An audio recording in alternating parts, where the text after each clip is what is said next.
Ladies and gentlemen and ninjas, welcome back upon the African Geekdom. It is I, Yaman JP. Hello, Clarice. No coffee or rum today, just water. It's hot as hell. So, today we are going to do a ranking thing. Last week, 2 weeks ago actually, I once again had the honor to fully immerse myself in the cool and often overly warm oceans of the Fate Saga Scalding Hot. And as this is one of my favorite anime franchises, the top ones being Bleach and Attack on Titan. Bleach is reaching its final arc, the last arc of its final arc, and Attack on Titan, done. I don't expect to ever hear from it again. Still great in my book. So let's do a ranking of the Fate franchise together. Now, the Fate franchise there has been hit and miss for me, and I've not watched everything that's come out, especially the Grand Order arc, Moonlight Lostrum or something. I think I watched that OVA, and well, you know what? Hit the intro. Let's talk about it.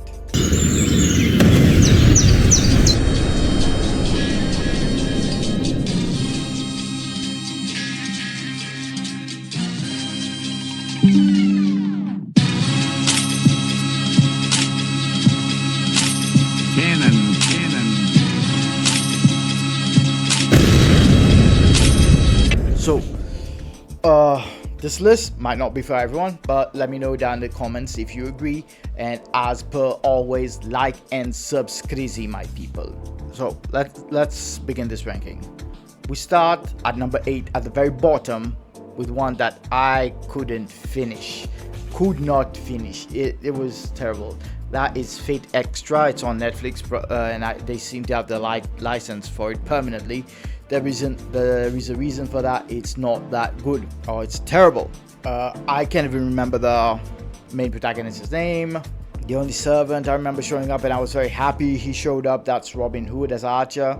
The whole concept of it is almost like they're stuck in a video game and it's digital. I don't know if it's meant to be ironic because Fate started as a light novel / video game.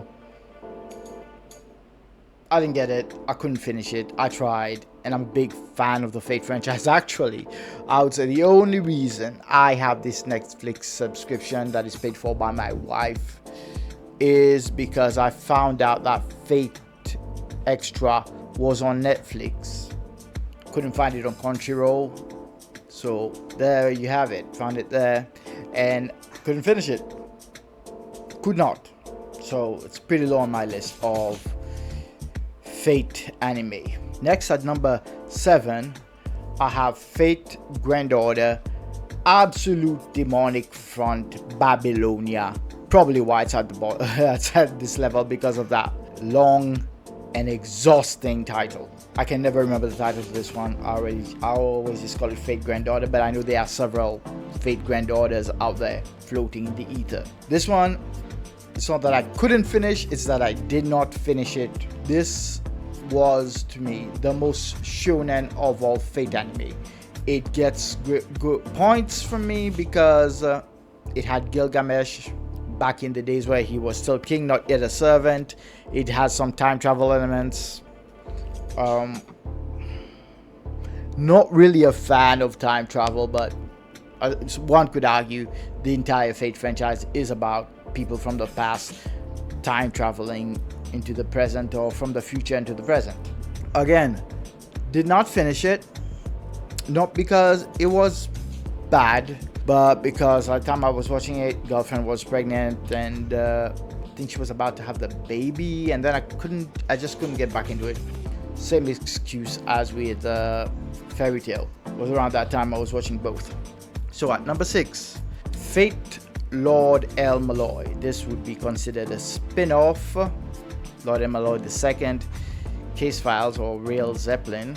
And I quite like the concept of this. I didn't finish it also, but I like the concept of it because of Wave of Velvet, now Lord Elmaloy. Explains to you how he became Lord Elmaloy II. And I would advise people who get into Fate Strange Fake to watch this one, because then otherwise you would have no idea who Lord Elmaloy is. Yeah, there's other stuff you have to watch before Fate Strange Fake, because I have a buddy watching Fate Strange Fake and he's loving it, but at the same time confused as to why they keep cutting back to this professor. I told him what he needs to do. He needs to listen to the Badman them. Okay, so Lord Elmaloy, number 6. And one of the reasons I didn't finish it was because for some reason I didn't get all the episodes, but it was quite episodic. Yeah, it was more like an investigation, supernatural investigative show along the lines of Supernatural, but I prefer my Fate stories, more of a through line. I don't know if they got to it later, but I intend to get back to it. I definitely did. Before I watched Fate Strange Fake, I did rewatch the first episode of Elmaloy, so I intend to finish it.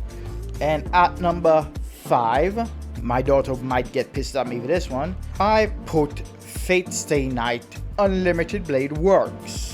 It's not because it's bad. Actually, it might be the one I've rewatched the most, mostly probably because of my daughter. It's her favorite, but also it meanders quite a bit, and I'm not a fan of certain storylines in it, such as the thing with the caster. Not a big fan of it. But other than that, Shiro Rin, Shiro Emiya, Archer Emiya. I mean, such aura for Archer Emiya. Yo, just his casting when he activates his powers, I am the bone of my sword, makes this one instantly epic. But for those who are catching up on Fate Strange Fake, unless Emiya and Rin have to show up in a later season, this one is not a must watch yet. My number 4 is a spin-off alternate universe Fate, just like Fate Extra. It's Fate Apocrypha. This one had me super excited when it was announced, and I watched it. I wasn't disappointed. It wasn't at the same level as some of my favorite Fate things, but I give it the extra points because beginning, middle, end, and it had the very cool faction engine rules, because there were 2 factions of servants, red and black faction. They each had their archer, caster, saber class servants, and they introduced some very cool servants to oversee. Wasn't the church overseeing this Holy Grail War? It was the ruler class servant, Joan of Arc. I watched this. When did I watch this? 2018. When did it come out? And it introduced a lot of very cool servants like Frankenstein, Mordred, and Dracula as a lancer, which was awesome.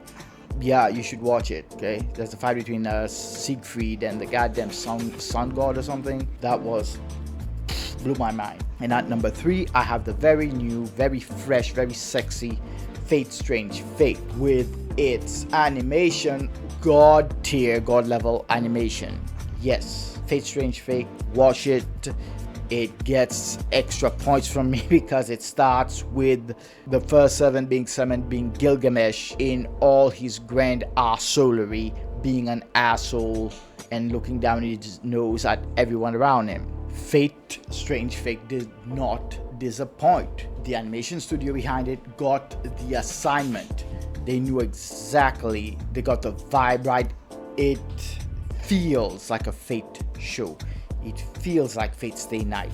It feels like Fate Zero. It's one, by the way, across on the main timeline of the Fate series. It's a literal sequel to Fate Stay Night Unlimited Blade Works, or Fate Stay Night Heaven's Feel. So yeah, they introduced, of course, some banger servants, Jack the Ripper being one of them, along with your boy Gilgamesh. Hercules is back, another version of Hercules, and Ishtar is back. And Ishtar was in Fate Granddaughter Absolute Demonic Threat Babylonia, and being played by Rin, possessing Rin, descent Rin, or whatever. Same character design as Rin Tosaka. So, and then you, at my number 2, I have Fate Stay Night, Heaven's Feel. And if you don't get this, Fate Stay Night again was a light novel where you had 2 arcs. The arcs where you would finesse Rin, or the arc where you finesse Sakura, her sister. And Heaven's Feel is Ufotable made 3 movies for this arc where you end up with Sakura. It's much darker, therefore plays suits my adult sensibilities better. Although I don't like anime sex, there's a sex scene in this, very awkward. Teenage. Maybe it's because I didn't have sex as a teenager and make all the jokes you want about that, but And do I recommend it? Yes, I recommend this one. Although, spoiler, my boy Gilgamesh gets murked in the worst way. Don't remember if he comes back, but to me, Gilgamesh is king of heroes. Hey, he's king. I love Gilgamesh. And at number 1, probably absolutely no surprise, a lot of people have this already as their number 1 Fate adaptation, Fate Zero. Hell yeah! Let's do this! And this is where we start. I think Ufotable might have animated Fate Stay Night first, Fate Stay Night Unlimited Blade Works first, and then Fate Zero as a prequel. This is where we start off with, and this was my first watch. I watched this before I watched Fate Stay Night. This is where we start off with Kiritsugu Emiya, the adopted father of Shiro Emiya, and his trials and tribulations in the not so first Holy Grail War, but this first Holy Grail War that got messed with and corrupted. And you instantly get these awesome characters like Gilgamesh, Alexander or Iskandar, and Arturia instantly. And the berserker for this Grail War was Lancelot. Awesome character design, awesome power set. Anything he touches becomes his noble phantasm. I love this thing. It's actually, if you know how it ends or how Fate Stay Night starts, you know that it's a tragedy. And here's one thing that upset me in Fate Stay Night also. My boy Kire Kutomine doesn't get to shine, and no, you don't get to see Kiritsugu Emiya in Fate Stay Night. You get some flashbacks, you don't get who he is. Also, Kire did not really get to shine in Fate Stay Night. Gets more to do actually in Fate Stay Night Heaven's Feel, not in Unlimited Blade Works. I don't know why I like this disgusting motherfucker, Kire Kutomine. I don't like Freeze, but he's charming. He's a charming bad guy. I still don't know what the fuck he really wanted. Did he want the... Yeah, he's after the Holy Grail. But did he really want it though? Did he really want the Holy Grail? Or did he just want to start shit? To me, villains that are chaotic would just want to start chaos or upend the status quo because are classic to me. I love those types of villain, and Kire Kutomine specifically felt like that to me. And there were other, it's very dark. There was a serial killer, Jules Deray, I believe, who was obsessed with the saber, Arturia, and his master was no better. And some of the mages were real terrible people. And you're on the side mostly of Kiritsugu Emiya, but he's not a nice guy. He's not a nice guy either. So it feels all sorts of icky. It's like watching Game of Thrones where nobody's really a good person except for the children. And also at the end of Fate, Strange Fate, the little boy Sigma, who can't grow up or won't grow up, they not explained it. He mentions that his mom was a mercenary in Japan who died in a Holy Grail War. That I realized that was Kiritsugu Emiya's partner. Now they were getting hot and heavy for a minute. I don't know if Fate Strange Fate is saying that this kid is another Emiya by blood this time. And there's precedence for this, as Shiro Emiya, his adopted son, does become Archer in the future, a hero. So it seems like they want to turn this child into the Lancer, as it says in the narrative in Fate Strange Fate. So there might be something to it. I don't know. I'm actually excited for the next season of Fate Strange Fate. Please don't take 2 or 3 years to release it. Thank you very much. I'm happy with what I got. quasi review for Fate Strange Fate. I'm happy, very happy with what I've got. This was a very respectful adaptation that is, and this is based on a book, I think, a manga. This one, I didn't really. That's what I think I heard. I've never read any Fate material nor played the light novels. I'm strictly an anime fan, and this hit to me. This was it. And they had to do a lot, or they had a lot to do to actually catch up, or to even make this stand up to Fate Apocrypha and Unlimited Blade Works and Fate Zero, to actually do something that stands up to what Ufotable did. Ufotable did not do Apocrypha, although it was pretty damn good. But yeah, this holds up, and it's gonna hold up for years.